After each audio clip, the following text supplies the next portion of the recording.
Ya ini akan dibimbing. Waktunya Pak Ipin sama Bu Yasin itu mahal gitu. Nah, saya dipanggilin udah catet-catet.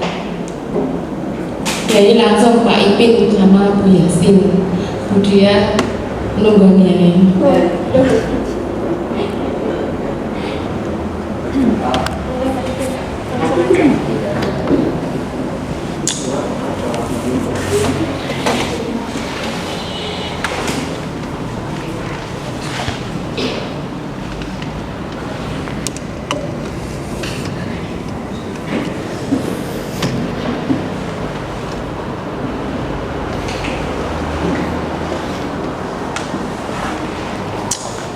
Selamat pagi, Assalamualaikum. Jadi ada berapa event Bu untuk MC-nya? Tiga itu untuk puncaknya, untuk apa? Jalan santai dan pembagian door prize. Jalan santai sama pembagian door prize itu satu event kan?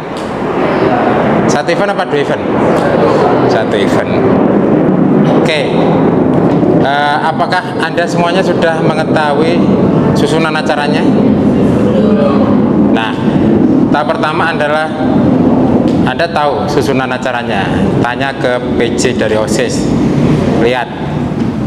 Apa yang harus Anda lihat? Yang pertama, apa? Nama acaranya. Jangan sampai salah sebut. Nama acaranya otomatis sudah ada di situ.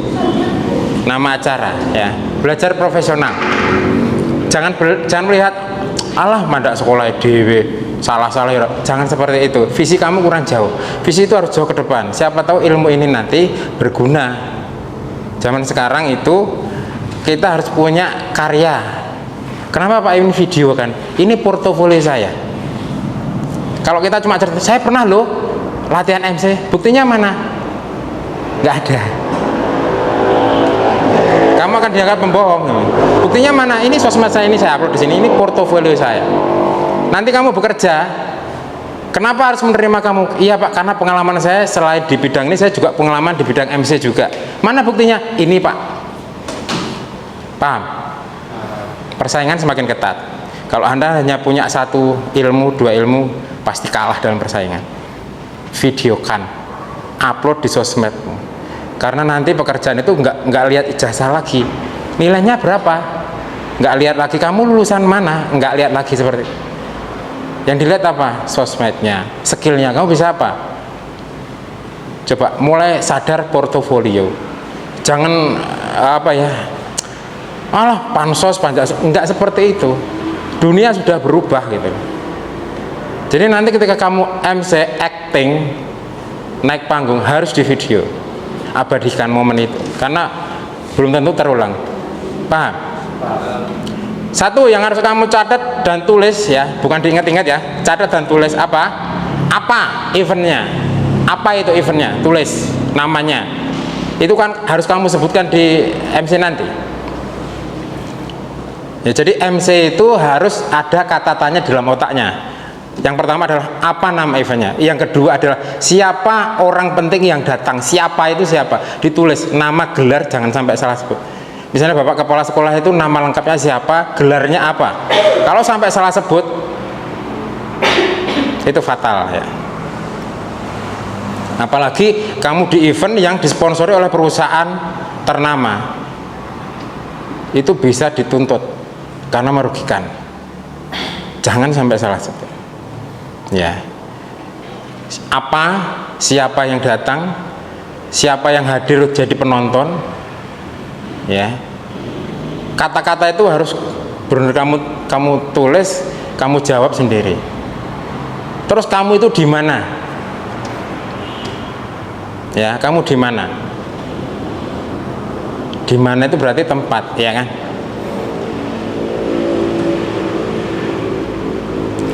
Ya, jadi kata-kata itu ada banyak ya, apa, siapa, di mana, kapan, ya. Nah, itu adalah yang harus kamu tulis di dalam kertas kamu punya. Pegang pakai tangan kiri, tangan kanan pegang mic. Jangan terlalu dekat kayak penyanyi. Ini penyanyi kayak gini. Kalau MC itu seperti ini. Paham ya? Jangan seperti itu. Jangan seperti ini punya penyanyi. Kenapa Pak? Karena kalau penyanyi itu nomor satu suara, kalau MC itu ya suara tapi ya juga face-nya itu juga harus jelas terlihat, beda sama penyanyi ya. Penyanyi sah seperti ini nggak kelihatan mukanya karena nomor satu suara, tapi kalau MC tidak, harus seperti ini. Nah ini face-nya selalu kelihatan, tangan selalu ditekuk, kemarin sudah saya sampaikan seperti itu, menunjuk dengan telapak tangan. Baik, untuk teman-teman yang ada di sebelah kiri saya, nah, woi teman-teman sebelah kiri saya, nah, ini enggak profesional. Oke, terus selain kata tanya itu tadi, Anda juga harus menggunakan manajemen waktu yang jelas. Ini jam sekian, sampai jam sekian ini tamu undangan kita akan, misalnya Bapak Kepala Sekolah akan ada keperluan yang lain. Kamu harus manajemen waktu yang canggih, koordinasi. Kamu harus punya orang yang bisa ngasih info ke kamu apapun ya. Jangan kamu tanya di atas panggung, ini siapa yang mau tampil setelah ini, jangan seperti itu, gak profesional ya. Kamu harus punya seorang atau dua orang tim ya untuk menginformasikan, karena sesuatu itu bisa berubah kapan pun, benar nggak? Mendadak ternyata ditukar, waduh, kamu harus sampaikan itu. Ketika koordinasi ya, kalau kamu berdua yang koordinasi salah satu, berarti kamu harus tanggap. Teman kamu sedang koordinasi lah, kamu harus tanggap, kamu harus mengisi kekosongan di panggung, jangan sampai malah kamu ikut-ikutan nimbrung, kamu nggak ngapa-ngapa, ada apa sih? Jangan kayak gitu, kamu harus menimbrung biar teman kamu koordinasi lebih lanjut ya. Kamu yang akan membuat suasana itu jangan sampai krik walaupun 1 detik. Pintar-pintar membangun pertanyaan dengan penonton ya. Ingat, supaya suasana itu tidak putus, belajar membuat pertanyaan dan menanggapinya. Pertanyaan dan menanggapinya. Misalnya ya, ini yang mau tampil siapakah? Oh ya, habis ini kita ada sebuah pantomim. Nah ya kan, ternyata orangnya masih muluk di belakang. Apa yang harus kita lakukan? Siapa, kita panggil aja yuk ya. Panggil aja, ngobrol, tanyanya aja sampai tim yang di belakang oke, siap si kose kasih kode siap. Misalnya soundnya di depan ya sudah gini, oh kayaknya sudah siap, langsung aja kita. Jadi jangan sampai nunggu terus nggak ada MC, diem aja. Ingat, jangan lihat eventnya, tapi ngeliat visi kamu ke depan ya, visi kamu ke depan. Siapa tahu ini bukan hal yang kebetulan, benar-benar kamu dipersiapkan untuk masa depanmu, kamu akan memimpin sebuah event yang besar seperti itu ya. Jadi jangan main-main, oke ya. Jadi jangan sampai krik. Kalau ada 2 orang itu selalu saling melempar. Kalau ada satu yang koordinasi, 1 orang harus ngisi. Tanya aja talentnya ya, sampai siap sound systemnya, sampai nggak ada kendala. Nah, setelah dia tampil apa yang harus dilakukan? Langsung kasih apresiasi positif dengan nada yang tinggi, dengan suara yang lantang. Luar biasa sekali teman-teman, tepuk tangan untuk artis pantomim kita yang sangat epic, membuat kita sampai merinding. Saya sampai merinding tadi. Saya merinding kayak gitu. Jangan pernah mencela apapun, jangan pernah mencela, dan tutupi kekurangan dia.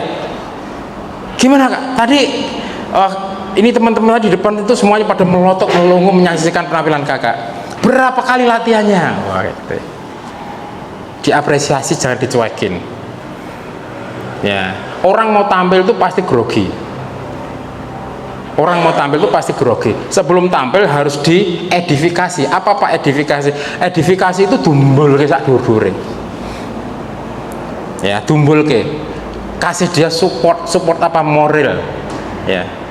Oke teman-teman, yang satu ini nggak kalah keren, nggak kalah dahsyat. Nah, diedifikasi. Jadi orangnya nanti tampil tuh udah percaya diri berkat jasa MC yang paham. Ya teman-teman, kita nggak akan dihibur oleh penampilan yang saya kurang tahu ini siapa inilah. Walaupun bercanda, tapi itu tidak lucu, tidak lucu. Anda menjatuhkan talentnya. Kalau ada kesalahan, kamu harus cepat-cepat backup, cepat-cepat menyelamatkan muka si talent. Intinya garis besarnya adalah Anda bikin kata pertanyaan Anda jawab sendiri, dan Anda bikin suasana panggung itu adanya adalah sukses, sukses, dan sukses. Apa? Sukses, sukses, dan sukses. Meriah, meriah, dan meriah. Walaupun aslinya tidak sama sekali. Tapi memang itu tugas kalian. Itu framing. Kamu itu membingkai. Membingkai pertunjukan itu seperti apa. Itu tugas kalian, bukan tugas talent. Paham? Framing, membingkai. Apa yang terjadi di panggung itu, kesan penontonnya itu tergantung ucapan kalian. Sayang sekali waktu Julai memisahkan kita. Jangan lupa besok masih ada lagi. Nanti siang masih ada lagi. Jangan sampai, don't miss it. Tidak kalah keren, tidak kalah menarik gitu. Harus dipromot. Sebelum ditutup harus dipromot. Oke ya. Kata-kata tanya silakan ditulis, apa, siapa, di mana, kapan, mengapa, bagaimana. Itu di kotak kamu harus cepat ya. Baik udah kamu persiapan ataupun belum. Dan responsif. Jangan sampai kamu habis nge-MC jalan-jalan. Kamu stay duduk di belakang boleh, di samping boleh. Yang penting jangan kemana-mana. Kalau kamu harus kemana-mana, kamu harus punya tim. Misalnya 1-2 orang yang bantu kamu. Dia pegang walkie-talkie atau bagaimana. Nah gitu. Wes paham? Silakan. Sebenarnya harus ini rundown acaranya mereka udah pegang. Biar benar-benar dilatih secara intensif.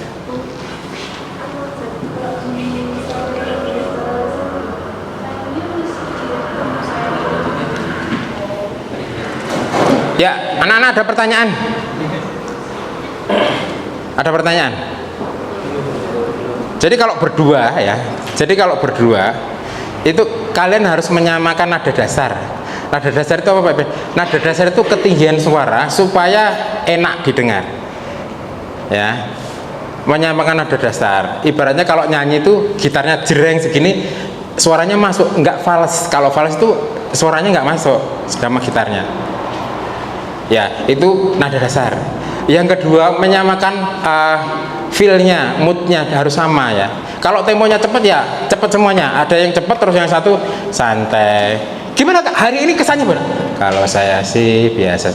Jangan seperti itu. Itu berarti mood-nya nggak jomplang itu. Penonton pasti akan ngikut yang ini, yang lemes ini.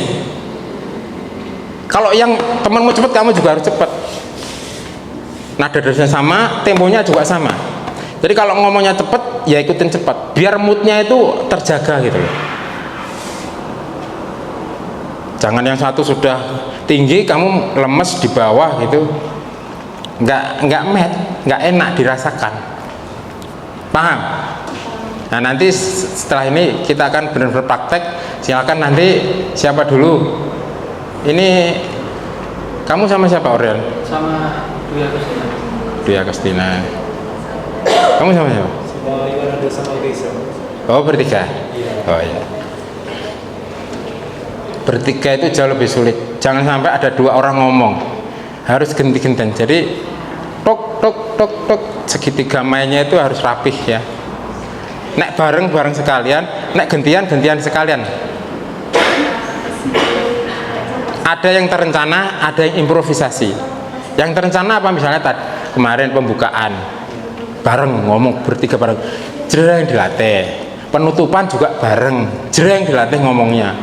Speednya, ucapannya, panjang pendeknya harus jrek bareng, potongannya harus sama.